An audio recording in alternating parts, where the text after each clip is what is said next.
Specifically आहे BMP growth sharing and operation. आपलं main area आहे. पूर्वी BMP म्हणजे माहिती आहे, काही जण माहिती, सगळ्यांना माहीत नसेल. BMP म्हणजे बिझनेस मास्टरी प्रोग्राम, जो निशांत आणि आम्ही करतो. It is related to the business. तर याचं अपडेशन तिथं काय काय काम केलं जातं, तिथं काय शिकवलं जातं ते तुमच्याशी शेअर करतो. काही गोष्टी आमच्याशी रिलेटेड आहेत, पण काही गोष्टी तुमच्याशी पण रिलेटेड आहेत. हा कोर्स जो आहे तो बिझनेस रिलेटेडच आहे. मग बिझनेसमधले सगळे ॲक्टिव्हिटीज त्याच्यामध्ये कव्हर झाले. जवळपास आम्ही 17 वीक झालं त्यांच्यावर काम करतोय. लास्ट वीक जो होता तो 17वा वीक.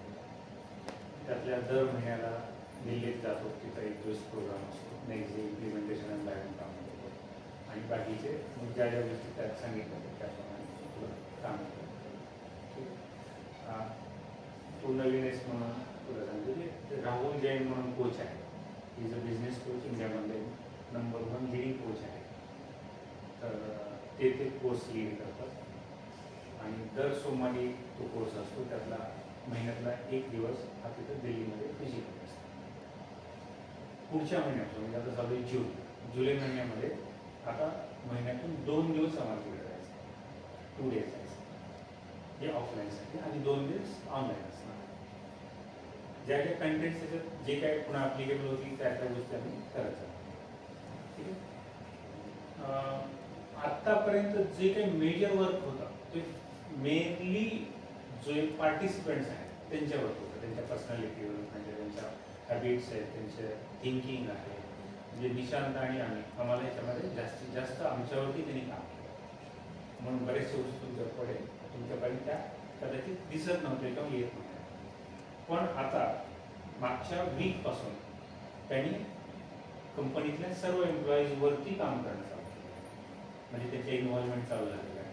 त्यांच्यावरती काय काम करायचं, ज्या ज्या गोष्टी तिथं कंपनीत करायच्या असतील, इंडिव्हिज्युअली करावं असतील, ग्रुपमध्ये करावं लागतील, किंवा कंपनीच्या ॲक्टिव्हिटी म्हणून करावं लागतील, किंवा इंडिव्हिज्युअल लेवलला घ्यावं, ह्या गोष्टीवरती वर्क व्हायला चालू झालं. हा त्याचा मेन भाग. थोडक्यात आमचं शेड्यूल सांगतो आम्ही काय करतो. बऱ्याचदा तुम्हाला एक लक्षात राहील की मी निशांत बाहेर दिसतच नाही कंपनीमध्ये, नसतोच म्हणजे मग आम्ही नेमकं काय करतो. तर आमचं दररोजचं शेड्यूल असं आहे की आम्ही पहाटे 4 ला उठतो. सकाळी 4 ते 8 पर्यंत आमचं वर्क असतं. जे काही त्यांनी प्रायोरिटी करून दिलेलं आहे ते करतो आम्ही. त्यानंतर 8:30 ते 9:30 पर्यंत आम्ही तयार होतो. 9:30ला म्हणजे आम्हाला परत 10ला आमचं काम चालू करायचं. तर त्यासाठी 9:30 ते 10 हा ट्रान्झिट पिरियड कन्सिडर केला जातो. 10 वाजता आम्ही पुन्हा काम चालू करतो. 1 वाजेपर्यंत काम करतो. दुपारी 1 ते 2 हा लंच पिरियड समजला जातो. 2 नंतर पुन्हा आम्ही फॅक्टरीमध्ये येतो. ठीक आहे. आणि 2 ते संध्याकाळी 6 पर्यंत किंवा ॲल्टिमो 6:30 पर्यंत पुन्हा फॅक्टरी रिलेटेड काम करतो. त्याच्यानंतर पुन्हा मग घरी जातो. साधारण पुन्हा थोडा तो फ्री टाईम आहे. नंतर 9 वाजता झोपणं अपेक्षित आहे. आणि 9च्या आधी काही छोट्या मोठ्या ॲक्टिव्हिटीज आहेत. थोड्या त्या ॲक्टिव्हिटी काय डिटेलमध्ये करायची, कांचनला जास्त क्षेत्र, कारण त्याला मी ते शेड्यूल करायला सांगतो. काही लर्निंग आहेत, मॅनिफेस्टेशनचे व्हिडिओ बघायचे, कुठं काय आपल्याला योगा करायचं आहे, कुठं काही काही खूप आहेत, काही लर्निंगचे आहेत, अशा काही गोष्टी त्यात करायच्या असतात. आणि पुन्हा हे सायकल चालू असतं. आता हे एवढं बघितल्यानंतर तुम्हाला वाटतं हे शक्य आहे असं वाटू शकतं, बरोबर? तर हे निश्चित शक्य आहे आणि आम्ही बघितलं की हे सगळं होतं हे आम्ही बघितलं. तुम्हाला मी सांगितलं म्हणून तुम्हाला वाटतं, पण आमच्या लाईफमध्ये आम्ही एवढं करू शकतोय का? तर आजच्या डेटला आम्ही 80% करतो. म्हणजे 80-20 रूल आहे तर पण लागतं आम्हाला. आम्ही 80% करू शकतो. 20%साठी आम्ही पण प्रयत्न करतो. कधी कधी गोष्टी काही होत नाहीत, ते शेड्यूल चेंज झालेलं असतं, होत नाही. पण त्या केसमध्ये 80%ला आज आम्ही अचीव झालो. म्हणजे पूर्वी काहीच नव्हतं, आज 80ला आहे. त्याची जी डिग्री आहे ती नेहमी वरती होत चालली. जसं जसं कोर्स होईल तसं हे नेक्स्ट लेवलला जातं. ठीक आहे. मग सकाळी 10 ते जे 1 वाजेपर्यंतचा टाईम असतो तो त्यात आम्ही काय करतो, तर त्यात आम्ही काम चालू असतं. फक्त आम्हाला एकतर आम्ही ते घरून काम चालू करतो, किंवा आम्हाला आउट ऑफ ऑफिस जावं लागतं, म्हणजे कुठं कॅफेमध्ये जाऊन बसायचं, कुठं हॉटेलमध्ये जाऊन बसायचं, तिथून ते कामं करायचे. आणि ते करण्यामागचे जे कारण आहेत असं ते म्हणजे आम्हाला वाटले म्हणून आम्ही करतो असं बिलकुल नाही. ते पूर्ण गाईडलाईन त्याच्यात छोट्या मोठ्या सगळ्या इन्स्ट्रक्शन आहे त्याच्याप्रमाणेच करायचे आणि त्या गोष्टी आम्ही त्याप्रमाणे फॉलो करतो. काही काही गोष्टी आम्हाला त्याचे कारण माहीत नाहीत की ते का करायला पाहिजे, आम्हालाच माहीत नाही. पण एक कळालं की जी आम्ही पहिल्या वीकमध्ये करत होतो त्याची कारण आम्हाला कळत नव्हती, पण ते तिसऱ्या चौथ्या वीकमध्ये त्याचे कारण कळायला आणि 5-6व्या वीकमध्ये ते रिझल्ट दिसायला लागले. तर एक लक्षात आलं की हे करत राहावं, चांगलं म्हणून व्यवस्थित होणार आहे किंवा बेस्ट होणार आहे. पण ते आम्ही करत चालतो. आजही आम्ही काही काही गोष्टी करतो. कांचनला पण कधी कधी मी सांगितलं असतं हे असं करायचं आहे. म्हणजे कालचीच गोष्ट आहे की म्हणजे कांचनलामध्ये मी पेमेंट सगळे सेकंड हाफमध्ये रिलीज करणार. मला माहीत नाही काय सेकंड हाफमध्ये करायचं, पण ते करायचं. त्याचे कारण करायचे आम्हाला नंतर करायचे. आणि दुपारीच काय फॅक्टरीमध्ये दुपारी काय होतं ते आम्हाला माहिती नाही, का येतो पण सांगितलं म्हणून. तर ह्या गोष्टी आम्ही म्हणजे 100% कोचेबल आहोत आम्ही. त्यांना ते जे शिकवतात ते आम्हाला वाटतं फायदेचं आहे आणि ते आम्ही फॉलो करतो. जसं आम्हाला पटलंय की ह्या सगळ्या गोष्टी फायद्याच्या आहेत, थोड्या एक्स्ट्रा एफर्ट्स आहे त्याच्यामध्ये पण ते फायद्याचे आहेत, तसं त्यांनी आमच्यावर काम केलं, आम्हाला फायदा दिसला. आता ते तुमच्या सगळ्यावरती काम करणं चालू झालेलं आहे आणि मला खात्री आहे की ते तुमच्या सगळ्यांच्या फायद्याचं आहे. ठीक आहे, तर आपण त्या दृष्टीने सगळं जाणतो. या कोर्सबद्दल आम्ही काय करतोय त्याच्याबद्दल कोणाची काही शंका असेल तर तुम्ही मला विचारू शकता.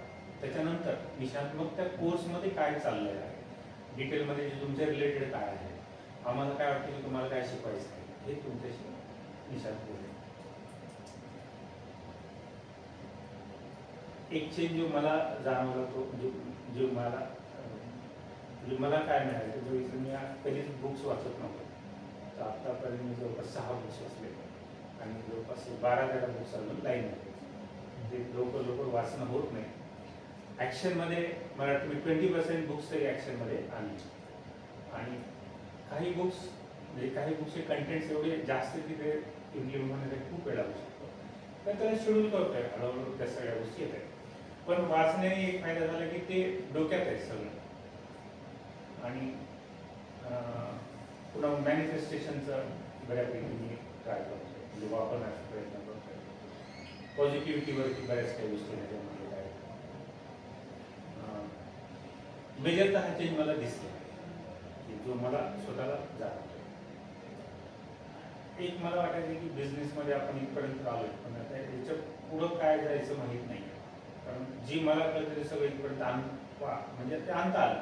आता ह्याच्या पुढं कसं नाही असतं माहीत नाही, किंवा बेस्ट प्रॅक्टिसेस काय माहीत नाही. तर त्या कोर्समधून मिळायला लागल्या की ज्या कुठं मिळू शकल्या नसत्या त्या खूप साऱ्या प्रॅक्टिसेस मला काय म्हणजे मला इंग्लिश तो बेनिफिट मिळाला. त्याच्या प्रॅक्टिसेस काय असतात, त्या का करायला पाहिजे त्या गोष्टी करायला चालतात. आणि हे जे कोचिंग आहे नुसतं बिझनेस रिलेटेड नाही आहे, तो बिझनेस हा तर एक छोटासा पार्ट आहे, त्याच्यापेक्षा खूप काही जास्त आहे. आणि मला वाटतं की सगळ्यात म्हणजे निशानंतर कांचनलाच कळत असेल की ते काय काय गोष्टी काय काय लेवलला ते काम चालतं.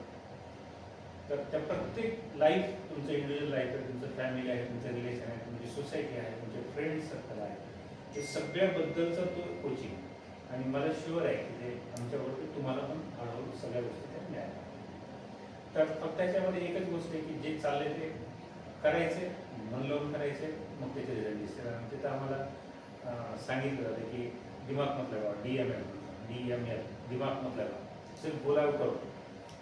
और दुसरा आहे की करोगे तो जानोगे. हे दोन गोष्टी तिथं नेहमी वापरल्या जातात. म्हणजे करा मग तुम्हाला काय, न कळता तुम्हाला काही करा तर करा. आणि ते प्रूव्ह झाले की डोकं नाही लावलं आणि केल्यानंतर ते कळलं. तर हे पॉझिटिव्ह काही साईड आहे. त्याला निशांत पुढचं कंटेंट्स काय काय त्याच्याबद्दल.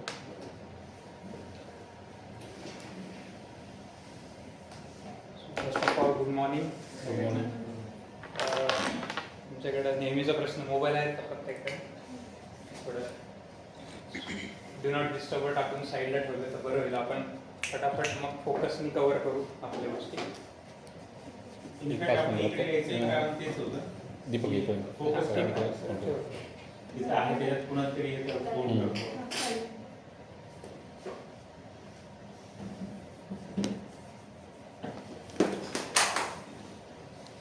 म्हणजे सायलेंट मोडवरती टाकून पालथ्या टाकलं तरी होतं. सायलेंटवरच टाकायचं, पडायचं नाही.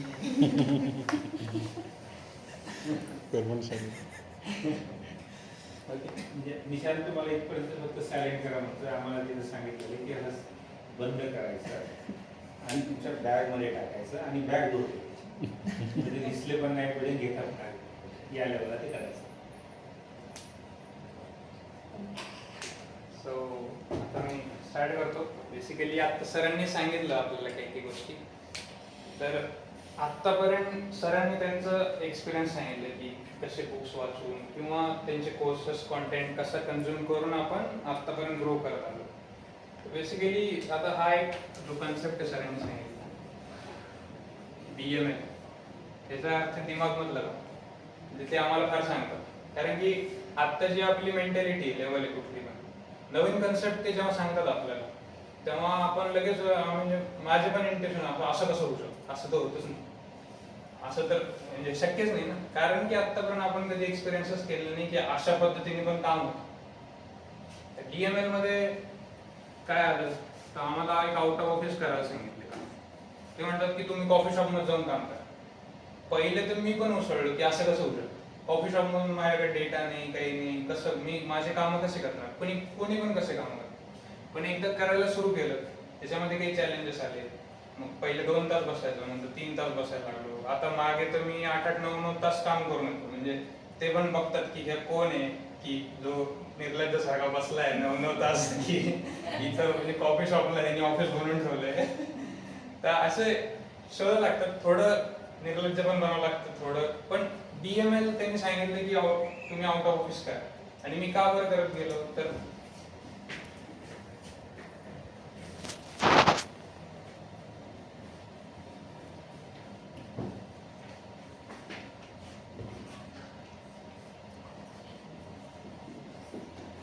KTJ कन्सेप्ट जो सरांनी सांगितलं, करोगे तो जानोगे.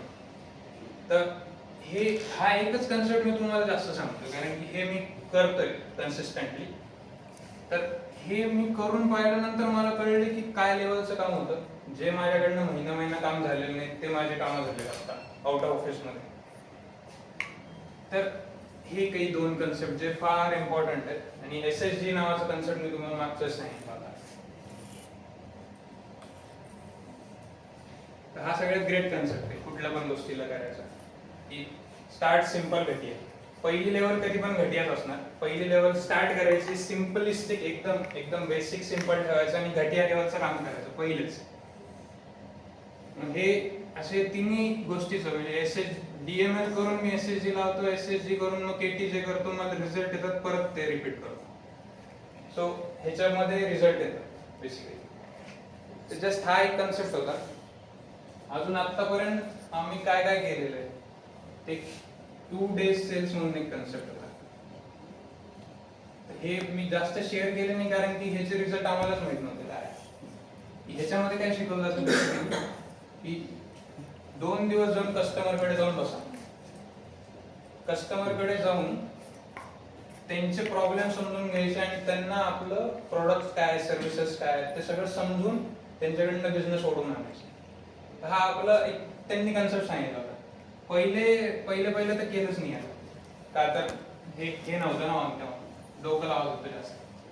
नंतर डोकं लावून साईडला ठेवलं कारण की लोकांना रिझल्ट होते. म्हटलं यार आपण करके देखते, म्हणजे KTJ करू म्हटलं, करोगे तो जानोगे करून बघू. मग करायला लागलो त्याच्यानंतर कळलं की अरे इट्स वर्क्स. मग त्याच्यानंतर आपण नवीन कस्टमर आहेत काही ॲक्युरेट्स, मॅट्रिक्स, फ्लॅश, हे नवीन कस्टमर आपल्याशी आता ह्याच्यापैकी 2 आपल्याशी जुळले. तिसरा ऑन प्रोसेस आहे आपल्यासोबत आता. हॅगर एक आहे. मग ह्यांच्यावरती आता काम चालू. आणि स्नायडर वडोदराच्या काही बिग इन्क्वायरी आहे जे आपला एक्झिस्टिंग कस्टमर आहे. म्हणजे स्नायडर वडोदरा मी सांगायचं झालं तर आत्ताच्या टर्नओव्हरच्या अराउंड 25 to 30% बरोबर आहे ना, तो कॉन्ट्रीब्युट करतो राईट. सो हे 2 वर्ष आधी आपण डेव्हलप केलेलं आहे. तर हा वडोदरा नाव हा जो कस्टमर आहे तो आपल्याला जवळपास 25 to 35% आपल्या टर्नओव्हर मध्ये कॉन्ट्रीब्युट करतो. सो नवीन कस्टमर ऑनबोर्ड आणणं फार महत्वाचं आहे. आपल्याला ग्रो करायचं असेल तर as a company, as a individual प्रत्येकाला ग्रो करायचं आहे तर नवीन कस्टमरसाठी आपण हे काम केलं. ज्याच्यामध्ये बराच स्ट्रगल झाला, बरेच फिरावं लागले इकडे तिकडे. मी मॅडमला मजाकमध्ये म्हणतो पण की 5 दिवस मला एका सिटीमध्ये धरून म्हणजे मी थांबलो तर तुम्ही तुम्हाला पार्टी देतो. सो बेसिकली अशा या काही गोष्टी आहेत. दिल्लीला पण जाणं असतं जसं सरांनी सांगितलं. मॅडमला तर माहिती, मॅडमनी आता बुकिंग वगैरे सगळ्या इंडिव्हिज्युअली केलेलं आहे. सो हा एक कन्सेप्ट आहे, आउट ऑफ ऑफिस एक कन्सेप्ट आहे. अजून आपली एक एक्झिक्युटिव्ह मीटिंग म्हणून आपण जे आत्ता घेतो तो एक कन्सेप्ट आहे. त्याच्यामध्ये आपला प्रत्येक गोष्टीची एक सिस्टीम असते, त्याच्यानुसार आपले काम म्हणजे आता जे पहिले आपल्या डोक्यात असायचे काम. पहिल्या पॉईंटमध्ये की out of 2 days for sale जो होतो त्याच्यामध्ये कन्सेप्ट असा होता की आपण नॉर्मली कस्टमर जाऊन त्यांच्याकडून बिझनेस मागतो, पण हा कन्सेप्ट पुन्हा तो बिझनेस मागण्याचा नाहीच आहे. त्यांच्याकडे जायचं आहे तर तुमचे प्रॉब्लेम काय आणि तुमचे प्रॉब्लेम सॉल्व्ह करायचे एवढंच म्हणायचं. आणि ते ते ते त्याप्रमाणे त्यांच्याकडे जाताना काय काय गोष्टी करायला पाहिजे, जसं बरंच होमवर्क आहे ते करून जायचं आणि थोड्या गोष्टी बोलायचं असंच होतं. मी निशांत मी एक दिवस बसल्यानंतर मी म्हटलं की आपल्याला एन्क्वायरी हा प्रॉब्लेमच नाही. आपण म्हणलं की मी काम करतो म्हणलं की धडधड खूप असे बिझनेस येतात आणि आपल्याला चॅलेंज आहे की बिझनेस आलेला कसा करायचा हा मोठा चॅलेंज. त्यामुळे आपल्याला नको. पण निशाने खूप इन्सिस्ट केली नाही नाही त्यांनी कन्सेप्ट सांगितलं आपण करून भले आपण एन्क्वायरी नाही घ्यायचं पण आपण करून बघू म्हणून आम्ही तर 2 days फॉर सेल असं ते आम्ही एक दिवस केल्यानंतर हे 4 येतात. म्हणजे तुम्हाला सांगायला हरकत नाही, ॲपोलेटनी 2 काम केले, फ्लॅशचे 4 काम करते विच इज अराउंड 8 दिलेत त्यांनी. 8 दिलेत. एन्क्वायरी आहे मेजर 5 आहेत त्यांना जे पाहिजे. जवळपास तो 20, 24, 3 करोडचा बिझनेस आहे व्हॅल्यू वाईज. ॲपोलेटचा जवळपास 36 लाखाचा बिझनेस आहे. नंतर जो बॅटरीज आहे, बॅटरीजकडे खूप पोटेन्शियल आहे. आता व्हॅल्यूमध्ये मला नाही कळलं पण नॉट लेस दॅन म्हणतो तर बिझनेस आहे तो. आणि हॅगर तर फार मोठा बिझनेस आहे. आम्ही त्याच्याकडे जायलाच भेट लागलो. त्याची आता किती ड्रॉइंग झाली, 60 ड्रॉइंग झाली, 60 ड्रॉइंग झाली आपल्याला. आम्ही त्याला रिप्लाय देत नाही. तर तो म्हणजे आपला सध्याचा बिझनेस तेवढाच बिझनेस आहे, एवढा मोठा बिझनेस. पण आपण त्याकडे जातो. बोर्डावाल्यांचा तो जो बिझनेस नवीन येत आहे किंवा आपण त्याच्याशी बोलतोय तर तो पण जवळपास 1 शेअर जास्त 1 शेअर प्लस 3-3.5 करोड पर्यंतचा तो बिझनेस आहे. म्हणजे हे बिझनेस आपल्या समोर आहे. जर आपण ॲग्रेसिव्हली त्याच्याकडे येतो सगळं आपल्याकडे येऊ शकतो. पण आम्ही जस्ट हे टेस्ट केलं. एक गोष्ट 2 days for sale with some concept आणि त्यांना बिझनेस मागायचा नाही आहे, फक्त जाऊन म्हणायचं आहे की तुमचे प्रॉब्लेम सॉल्व्ह. ठीक. तर एवढं जनरेशन. जर ह्याच्यात हजारो कन्सेप्ट आहेत, हजारो म्हणजे मी 1000 म्हणतो म्हणजे हजारच कन्सेप्ट आहेत, तर ते कन्सेप्ट टाकले तर काय आपण फक्त बिझनेसबद्दलच नाही म्हणजे टर्नओव्हरबद्दलच नाही, हे सगळे स्वतःबद्दल आहे म्हणजे तुम्हाला मागायचे ते असे. आणि हे मिळवायच्यानंतर ते वरचे 3 गोष्टी SSG दिमागमधलं गाव करोडचं जाणवे आणि सिम्पल स्टार्ट सिम्पल आणि घरी. कुठलेही काम चालू करताना स्टार्ट करा, सिम्पल करा आणि घरी असं ते पूर्ण करायचं.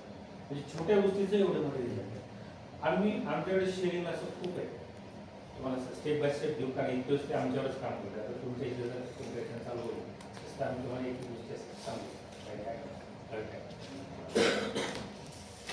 ह्याचे 2 days सेल कांचनला सगळं करंट स्टेटस माहिती आहे आणि ते सरांना सगळं मार्क्स आहे.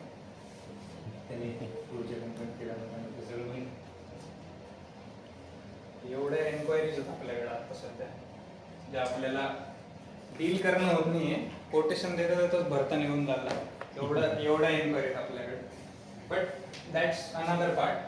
बट मी सांगतो की हे सायन्स एकच सायन्स आहे जे त्यांनी सांगितलं, त्याचं हे एवढं रिझल्ट आलं आपल्याला किंवा येणार आहे इन फ्युचर काही प्रोसेसमध्ये, ते तुमच्या समोर आहे जे पण त्याच्यावर काम पण चालू आहे. तर ही व्हॅल्यू जास्त महत्वाची नाही, पण हे सायन्स वापरून जे काम एक्झिक्यूट होत आहे त्याच्यात जी मजा आहे ती त्या व्हॅल्यूमध्ये मे बी नाही. तर काहीतरी आपण प्रयोग केला आणि तो सक्सेसफुल झाल्यानंतर कशी एन्जॉयमेंट छान वाटतं आपल्याला की ती मजा येते त्याच्यामध्ये. आता सेल्स मला काही येत नाही, मी कधी केलेलं नाही सेल्स, सरांपेक्षा चांगलं सेल्स कोणी नाही करू शकत आपल्या कंपनीमध्ये. मी जाऊन शिकतोय, पण जेव्हा मी तर सायन्स वापरतो तेव्हा मला कळतं की अरे सोपं आहे, अवघड काही नाही सेल्स करा. आपल्या कंपनीबद्दलच सांगायचं जाऊन त्यांचे प्रॉब्लेम समजून घ्यायचे, ते तर आपण कोणी करू शकतो, प्रत्येक जण करतोच आहे आपल्यापैकी कोणी ना काहीतरी प्रॉब्लेम सॉल्व्ह करतो कस्टमरचे, म्हणूनच आपली कंपनी एक्झिस्ट कन्झ्युमर. सो हा एक कन्सेप्ट हा एक मला शेअर करावा वाटला, आणि हे थोडं हे बेसिक आहे. आणि पॅरलली सांगायचं झालं तर सरांनी सांगितलं तसं काही 5 बिल्डिंग ब्लॉक्स आहेत बिझनेसमधले, जे सांगितलं होतं मॅडम की 4 AM scheduling, executive meeting, out of office, focus on profits. हे काही आता हे कन्सेप्ट आहे, म्हणजे ह्याच्यापैकी एक पण हल्लं तर आपला रिझल्ट येत नाही जनरली. हे कन्सिस्टंटली चाललं पाहिजे. हे पहिले 8 AM होतं, मध्ये 8 वाजता आम्ही कामाला सुरुवात करायचो. तो आता नंतर त्यांनी 3 महिन्यानंतर 4 वाजता करायला सांगितलं. सो आता हे 4 AM झालेलं आहे. सो ह्याच्यामध्ये सरांनी सांगितलं असं हे काय 100% होतं का, तर मे बी नाही, काही ठिकाणी हलतं, कधी हे जास्त होऊन जातं. तुम्ही मागच्या आठवड्यात मला पाहिजेच नसेल कंपनी, तुम्ही हे मागे मी आउट ऑफ ऑफिसच केलं आठवड्याभर, का तर मला हे काम करायचं होतं जास्त, हे काय नेमकं वर्कआउट करायचं होतं, त्याच्यामुळे हे एक्स्ट्रीम लेवलला गेलं. एक्झिक्युटिव्ह मीटिंग आपण करतोच, आता सगळे इन्व्हॉल्व्ह होतात त्याच्यामध्ये.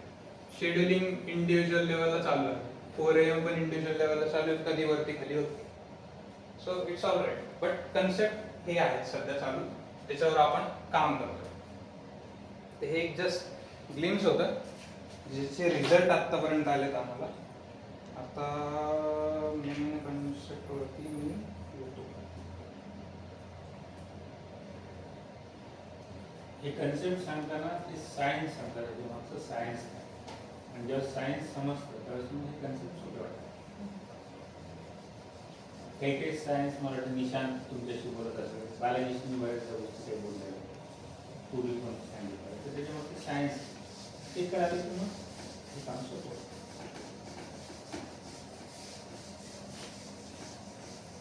आणि ते सायन्स समजण्यासाठी सुद्धा प्रिपरेशन आहे, असं नाही की ते सांगितलं लगेच कळेल, तर ते जतन जात नाही म्हणजे. आणि आम्हाला त्याची 2 महिने नुसतं प्रिपरेशन करायला, ते जो बोलतोय तो आम्ही ऐकायला पाहिजे, ह्याच्यासाठी 2 महिने गेले त्यांनी आमचे काढले, आमच्या डोक्यात घुसायला बेसिकली. जे आपली बुद्धी रिजिड असते ना की नाही तू किती सांगितलं तर मी तर करणारच नाही, म्हणजे ते जे ॲटिट्यूड असतो आपला की तू फार छान असशील पण तुझ्याकडं, माझ्याकडं तर मीच छान आहे, तर ते जो ॲटिट्यूड तो घुसायला त्यांनी बराच वेळ घेतला आमच्यामध्ये. सो त्याचे ते टेक्निक्स वेगळे आहेत पूर्ण, त्याची कलाच ती आहे की बुद्धीत घुसून काम करून घ्यायचं प्रत्येकाने. सो तर 1-2 कन्सेप्ट जे मे बी तुमच्या कामात येऊ शकतील, जस्ट मी तुम्हाला आयडिया देतो, तुम्हाला कुठं वापरायचं तुमचा चॉईस आहे. तर शेड्युलिंग हा एक कन्सेप्ट आहे की जी पण गोष्ट काम आपण करतो त्याला शेड्यूल करायचं. आणि त्याच्या आधी पण एक कन्सेप्ट आहे की 80-20 म्हणून, म्हणजे आता आपल्याकडे काही काम आहे त्याची आपण एक लिस्ट बनवतो. समजा आपल्याकडे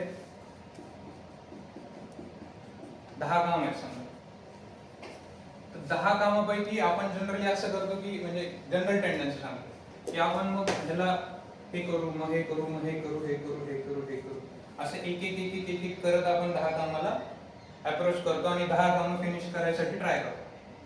ठीक आहे, असं ह्याच्यामध्ये गोष्ट होते की आपल्याकडे टाइम असतो लिमिटेड आणि आपण 4 करून सोडून देतोय ही लिस्ट. दुसऱ्या दिवशीची नवीन लिस्ट बनते, परत आपण त्याच्यातले 5 करतो, परत तिसऱ्या दिवशी नवीन लिस्ट बनते, त्याच्यातले 4 करतो. हे जनरली माझ्यासोबत व्हायचं, मी माझ्या एक्सपिरियन्सतून सांगतो की मग हे जे खालचे काम आहेत हे नेहमी राहून जायचे, जे की मे बी महत्वाचे आहेत आणि पुढे जाऊन गळ्याशी येणार आहेत. सो असं एक चान्सेस असायचे. तर मी एका बुकमध्ये वन थिंग नावाची बुक आहे, त्याच्यामध्ये हा कन्सेप्ट वाचलेला की 80-20 रूल. हा कन्सेप्ट सगळ्यांनी ऐकलाय का? कोणी ऐकला? तर 80-20 मध्ये काय बेसिकली, तुमच्याकडे समजा 100 काम आहेत, तर ह्याच्यातले 20 कामच तुम्हाला 80% रिझल्ट देणार. 20 कामच तुमचे महत्वाचे आहेत, जे तुम्हाला 80% तुमचं मेजर रिझल्ट देणार आहे, आणि जे बाकीचे 80 काम आहेत ते 20% रिझल्ट देणार आहे.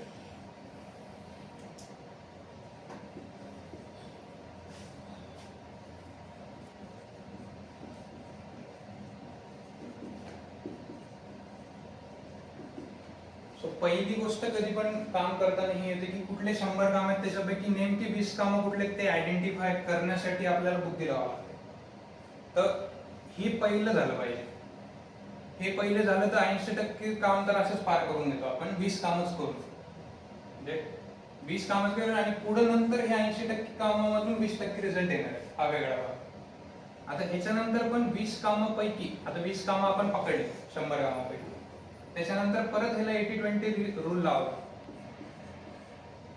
तर 20 कामापैकी पण असे काहीतरी 20% कामं असतील जे आपल्याला 80% रिझल्ट देणार, बरोबर आहे? तर 20%चं 20% किती? 20 कामाचं 20%? 4. आणि 80% रिझल्टचं 80% किती झालं? 60. किती? 64. 64. सो 20 कामं 80% रिझल्ट देतात आणि 4 कामं 64% रिझल्ट देतात. 100 पैकी फक्त 4 कामं गेले तर 64% रिझल्ट आपल्याला भेटून जातो. आता ह्याच्या अजून एक नेक्स्ट लेवल झालं, एक्स्ट्रीम पॅराटो म्हणतात. हा पॅराटो लॉ आहे 80-20 म्हणजे. त्याच्या एक्स्ट्रीमला समजा गेले, आपण पकडू की 4चं 25%, ते किती झाले? आणि 64चा 80% किती झालं अंदाज?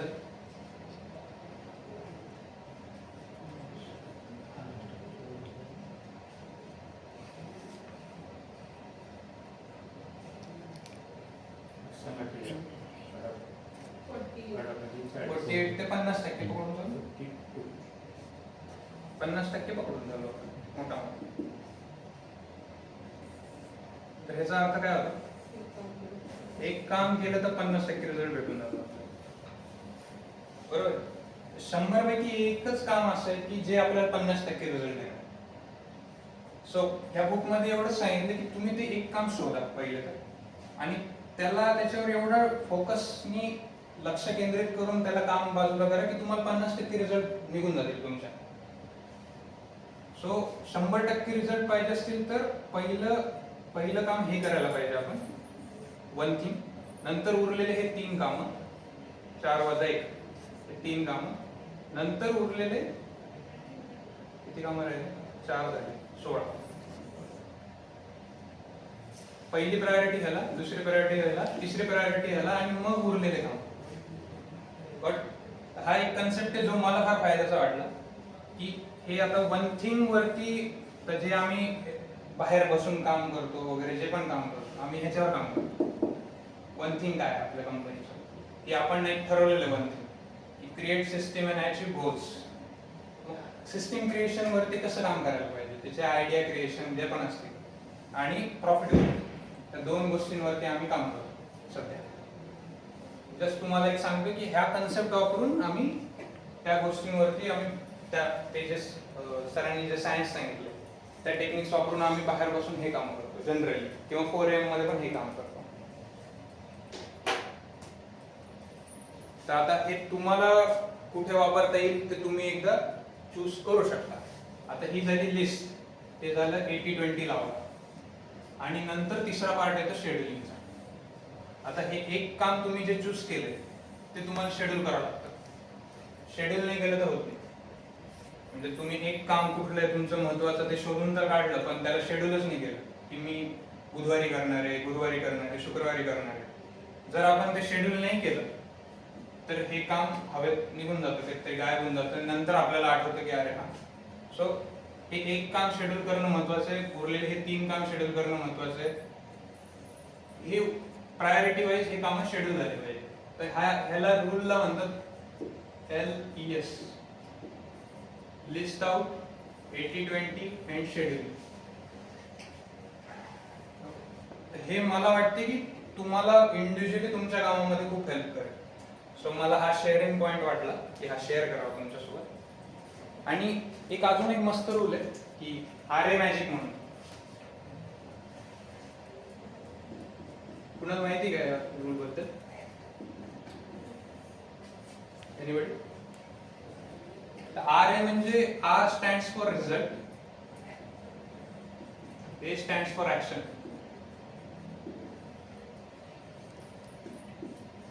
आता तुम्हाला रिझल्ट कुठल्या गोष्टीमध्ये काय पाहिजे तुमच्या डोक्यात क्लिअर पाहिजे. बेसिकली रिझल्ट क्लिअर असेल तर ऍक्शन त्याला अलाइन होऊन जातात. तर रिझल्ट आपण इथं काढले की हे काम मला रिझल्ट आहे, हे 4 कामं रिझल्ट आहे, हे 20 कामं रिझल्ट आहे. त्याच्या अराउंड ऍक्शन आपण त्याला प्लॅन करतो. सो आपण ह्या रूलला RLES पण म्हणू शकतो. RA मॅजिक लावलं, लिस्ट केलं, 80-20 केलं, शेड्यूल केलं. तर ह्याच्यापेक्षा भारी इम्प्लिमेंटेशनचा रूल नाही कुठे. तुमचे कामं होणारच होणार. ह्याच्यापेक्षा वरचंही कुठलं नाही, ह्याच्यापेक्षा बाकी कुठला रूलच नाही बसतो. सो हा तुम्हाला कुठे युटिलाइज करता येईल तुम्ही एकदा तुमच्या लेवलला बघू शकता. थोडा याच्यात ऍड करतो. RA म्हणजे रिझल्ट आणि ऍक्शन आहे. बिफोर यू टेक ऍक्शन तुम्हाला तो रिझल्ट तुमच्या डोक्यात आणायचा.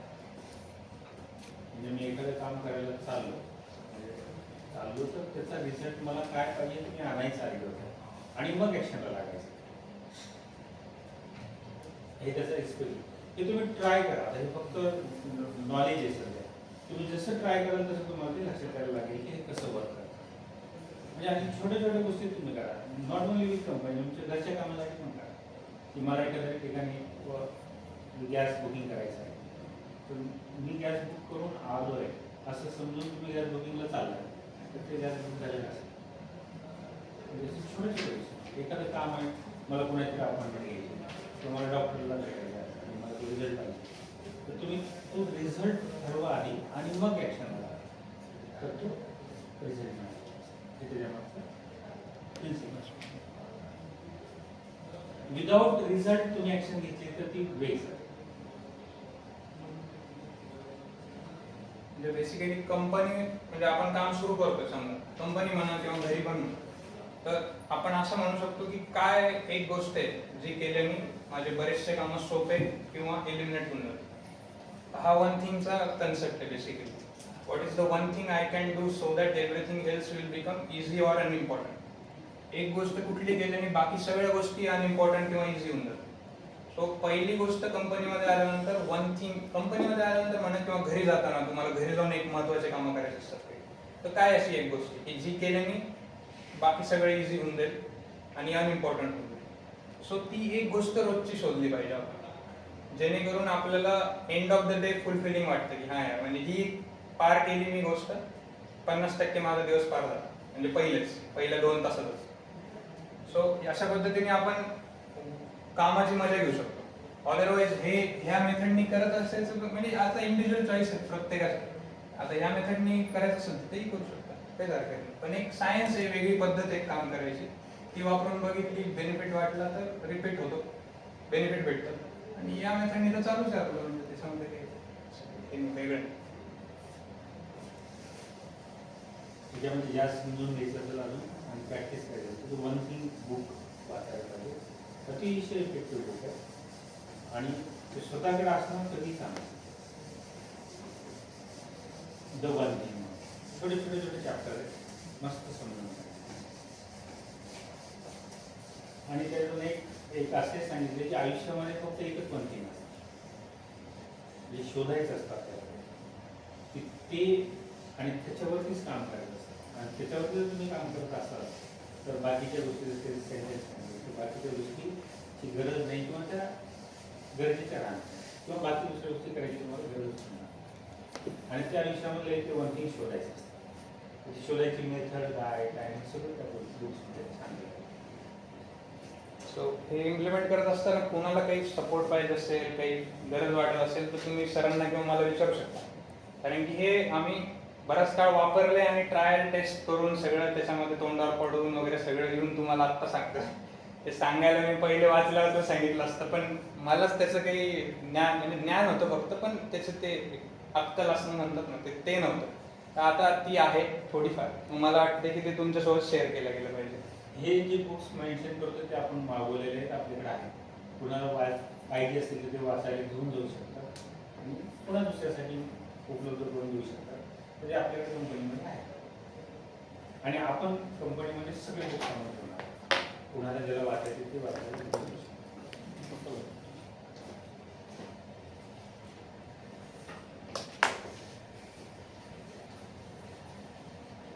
बेसिकली एक पॉइंट आहे आपला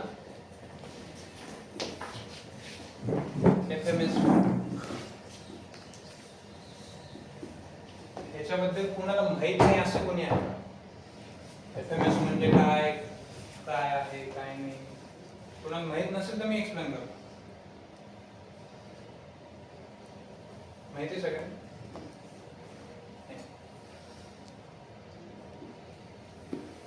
फ्लोचार्ट मॅनेजमेंट सिस्टीम.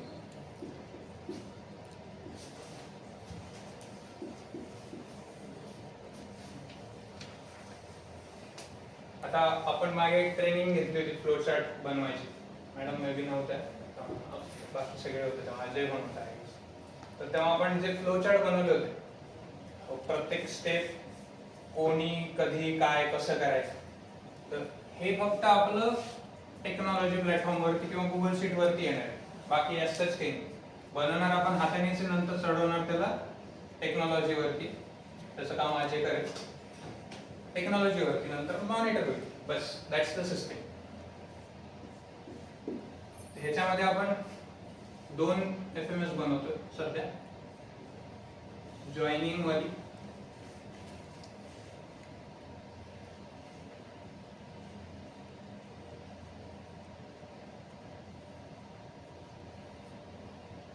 आणि डेव्हलपमेंट वर.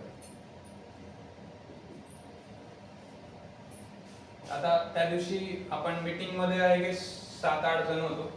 तेव्हा आम्ही इंडिव्हिज्युअली प्रत्येकाने 2-2, 3-3 FMS बनवले. तर ऑलमोस्ट आपल्याकडे 15-16 FMS ऑलरेडी तयार आहे, फ्लोचार्ट क्रिएटेड आहे ऑलरेडी.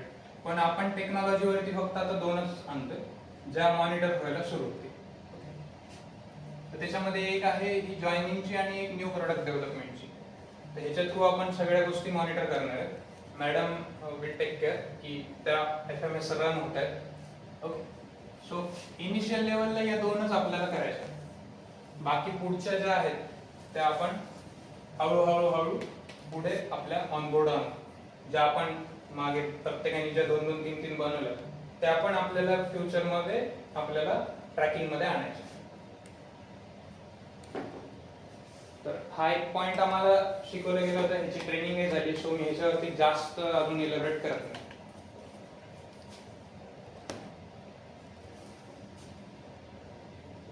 अजून एक कन्सेप्ट आहे याच्यामध्ये. हा एक FMS चा पॉइंट झाला. आणि दुसरं एक आता आपण लॉन्च जे करतोय, जे आम्हाला एक 2 आठवड्याआधी 3 आठवड्याआधी जे कन्सेप्ट आम्हाला शिकवला गेला, दॅट इज IMS.